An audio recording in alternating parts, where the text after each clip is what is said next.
Hey everyone, and welcome back. Today we're going deep on a true classic, How to Win Friends and Influence People. Ah, yes. Dale Carnegie. Exactly. Oh, yeah. It's almost a century old, I know. but the advice is seriously timeless. And we're going to unpack why it still works Yeah. for building those solid relationships today. It's amazing, isn't it? So one thing that really hit me was hmm how much Carnegie talks about showing genuine interest in people. Like really listening, Oh, it making them feel valued. Do we even do that enough anymore? It's easy to get caught up in ourselves. Totally. But when someone is genuinely interested in you, Oh, yeah. that's when you feel seen. That's when you feel appreciated. Exactly. I love how he puts it in the book. He says, you can make more friends in 2 months by becoming interested in other people than you can in 2 years by trying to get other people interested in you. It's so true. It's powerful, right? It is. Almost like flipping the script from look at me Right. to tell me about you. And that really taps into, just this basic human need. What's that? We want to feel significant. So Yeah. when you listen and you ask thoughtful questions, it's like you're saying, Yeah. hey, what you've been through, what you think, Yeah. it matters. Okay, so it's more than just a Yeah. how are you and moving on, right? For sure. How do we show that real interest without just, the surface level chit chat? Well, think about it this way. You're at a party. Okay. Instead of asking, what do you do? Right. You could try something like, what's something you're really passionate about outside of work? Oh, I like that. It just opens up Yeah. so much more, right? It does. You're interested in them as a person, Exactly. not just their job title. Exactly. So much deeper. Yeah. But asking those good questions, Yeah. that's only part of it. What about active listening? How does that fit in? Active listening is huge. It's not just hearing the words, Right. but like really absorbing what they're saying. So you're really with them, in the moment, You got it. engaged. Engaged, present. Got it. So not just nodding along. Yeah. It's the eye contact. Yes. Maybe asking for clarification, even reflecting back what they've said to be sure you get it. It shows you care. Shows you're really trying to understand. Exactly. And that builds trust. That builds connection. They feel like, okay, I think what I've been through, it's valuable. And speaking of connections, Yeah. I was so struck by how much Carnegie talks about, just the simple act of smiling. He says a simple smile is a powerful tool.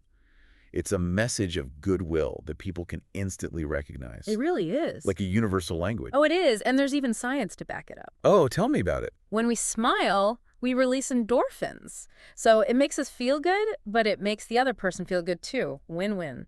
Even on a bad day, I find that if I just force myself to smile, I feel a little bit better. Absolutely. It's like tricking your brain into being happy. But what's so powerful about a smile? In a world where we're so often on our phones, so disconnected, Yeah. a real genuine smile is just this reminder that we're all human. It's a little spark of positivity. It is. Okay, so we've got showing genuine interest. We've got the power of a smile. What else can we take away from Carnegie to make our relationships stronger? Well, one thing that's often overlooked is the importance of remembering names. I love that. Carnegie says, a person's name is to that person the sweetest sound in any language. And it's so true. It might seem small, but it makes such a difference. Oh, I know. When someone remembers my name, especially if we haven't seen each other in a while, I feel like I mattered enough to be remembered. It's because our names, they're tied to our identity, So when someone remembers your name, it validates you as a person, like you exist and I see you. So forgetting someone's name, even if it wasn't on purpose, it can almost feel like a rejection. Exactly. It can make you feel like you're not important enough to remember. And then there's that awkwardness of trying to avoid saying their name because you can't remember it. We've all been there. We have. But the good news is remembering names is a skill you can practice. Carnegie suggests repeating their name a few times in the conversation. Oh, good tip. Or even associating it with a memorable image. I like to picture it written on their forehead. Whatever works, really. It works for me. Yeah. Okay, so showing genuine interest, smiling, remembering names. But what about when things get tough? Disagreements, arguments, those are bound to happen in any relationship. That's where Carnegie's advice on handling criticism comes in. Okay, let's hear it. He says, criticism is dangerous because it wounds a person's pride, hurts their sense of importance, and arouses resentment. It's tough to hear, but it's so true. It's like you catch more flies with honey than with vinegar. Right, exactly.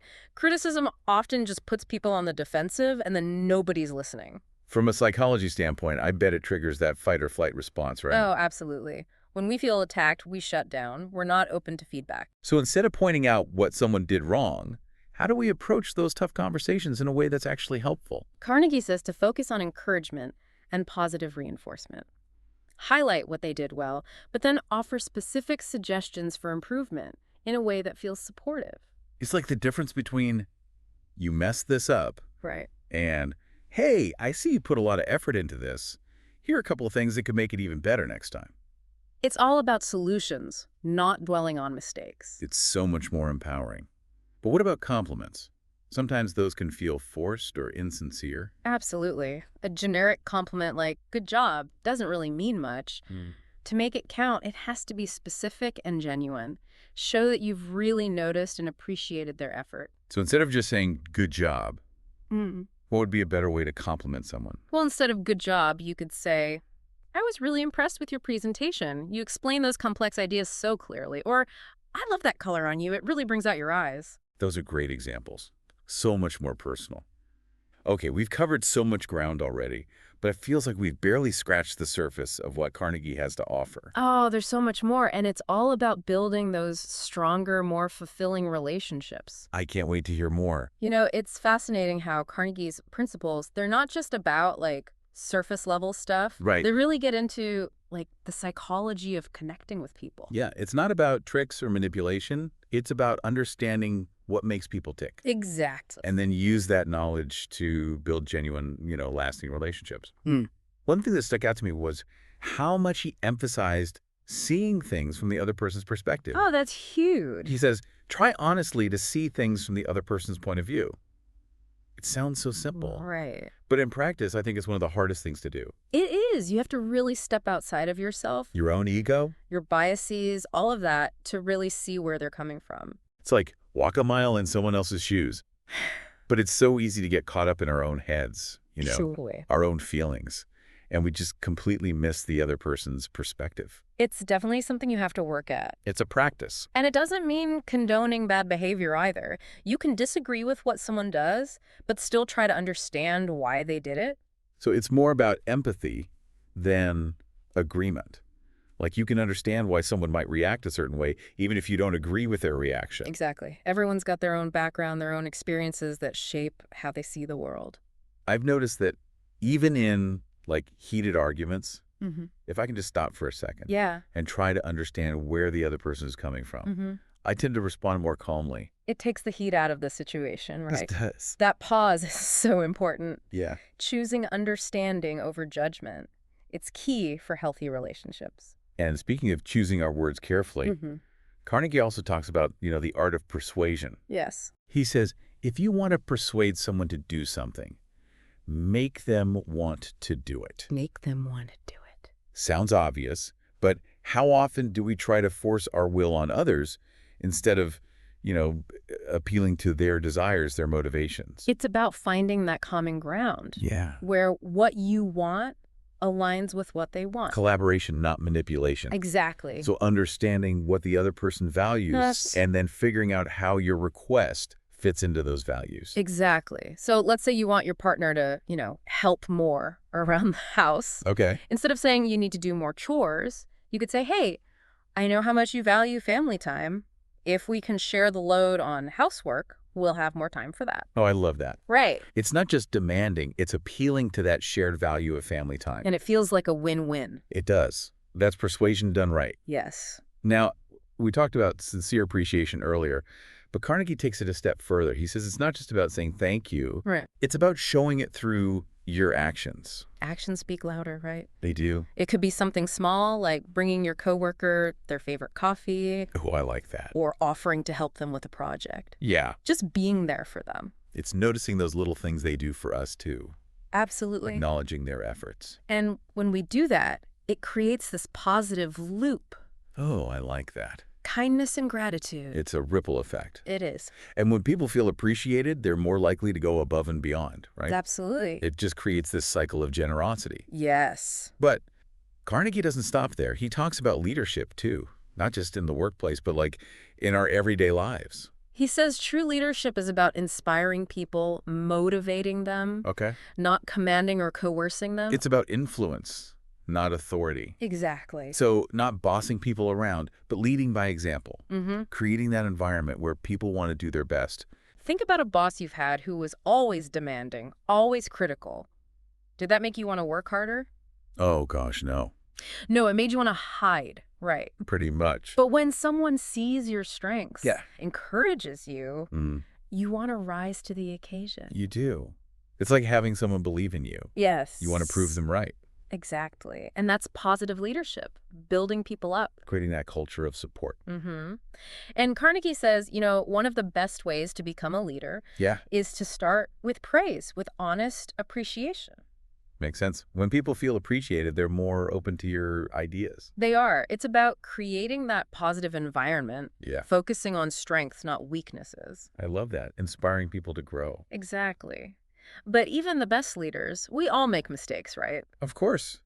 And Carnegie emphasizes owning up to those mistakes. Quickly. Emphatically. That can be hard, though, admitting you're wrong. It is, especially if you're in a position of authority. But when we're willing to do it, it actually builds trust, I think. It does. It shows humility, authenticity. It's like saying, hey, I'm human too. I mess up sometimes. It makes you relatable. And by admitting our own faults, it makes it easier for others to do the same. Exactly. You create this culture of openness, accountability. So it's not about being perfect. No. It's about honesty. Yes. Taking responsibility for your actions. Absolutely. But how do you give constructive criticism without making someone feel, attacked or demoralized? Carnegie's got a great tip for this. What's that? Talk about their own mistakes before criticizing the other person. Interesting. Why do you think that works? Well, it shows empathy. Okay. It disarms them a little bit. Makes them more open to what you have to say. Exactly. It's like saying, hey, I've messed up too, so I get it. Right. You're coming from a place of understanding. So the criticism feels less like an attack. Right. And more like, okay, an opportunity to grow. Right. This is making me think about how I talk to my kids. Mm-hmm. I tend to just tell them what to do instead of trying to see their perspective or, appeal to what they want. Maybe I need to try some of these techniques. I think you'd be surprised at the difference it makes. Yeah. And remember, these principles aren't just for friends and colleagues. Right. They apply to all kinds of relationships, including family. This has been so insightful. We've covered so much. We have. It's amazing how these simple principles can have such a big impact. They really can. On your relationships, on your well-being. And there's even more to come. Oh, yes. Carnegie has even more wisdom to share. You're ready for it.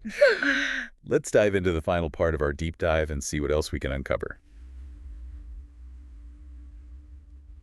All right, we're back for the final part of our deep dive into How to Win Friends and Influence People by Dale Carnegie. We've talked about building relationships, handling those tough conversations, even becoming more persuasive. But what about actually winning people over to your way of thinking? Can you even do that without, being manipulative? That's the question, isn't it? And Carnegie says absolutely yes. You can influence people without resorting to those kind of tactics. Okay, so how?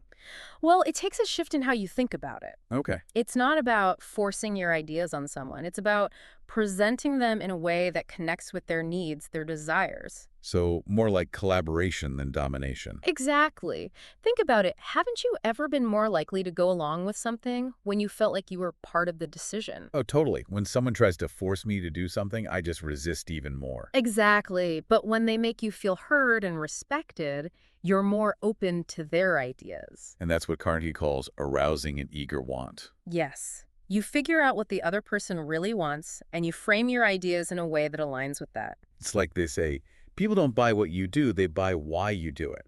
Right. You have to appeal to their heart as well as their head. So let's say you're trying to convince your team to use a new software.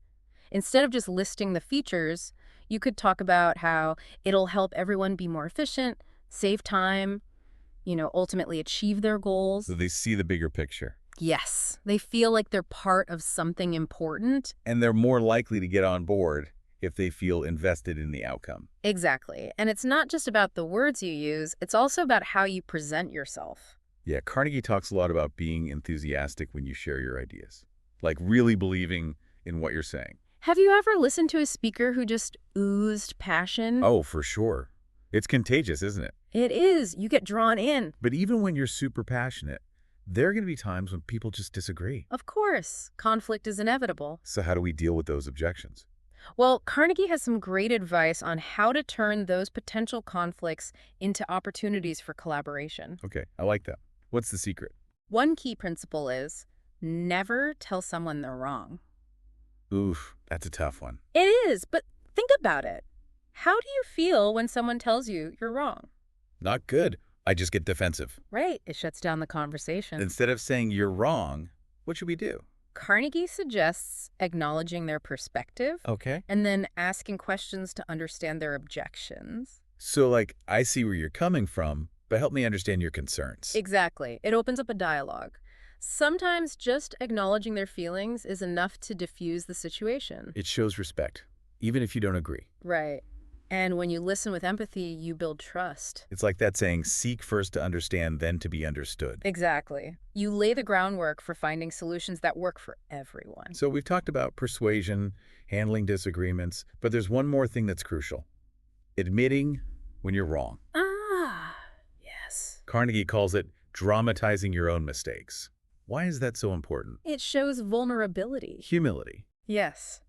None of us are perfect, and when we try to pretend we are, it makes us less relatable. Less trustworthy, too. Absolutely. Think about a leader who never admits they're wrong. Oh, it's the worst. They just seem arrogant. Exactly. But when a leader owns up to their mistakes, it humanizes them. Makes them more trustworthy. And it creates a culture where others feel safe to admit their own mistakes and learn from them. It's about growth, not perfection. This deep dive has been amazing. I'm seeing how these simple principles, from how to win friends and influence people, can really apply to so many areas of life. They really can. Your personal life, your work life, even parenting. And the best part is, you don't have to do it all at once. Nope. Just pick one or two things and start practicing. You'll be amazed at the difference it makes. It's like that ripple effect. Small changes leading to big results. Exactly. Well, if you're looking for ways to connect better with people, improve your communication, even become a better leader, How to Win Friends and Influence People is a must-read. It's a classic for a reason. We've only scratched the surface today, but hopefully it's inspired you to learn more. Thanks for joining us on this deep dive.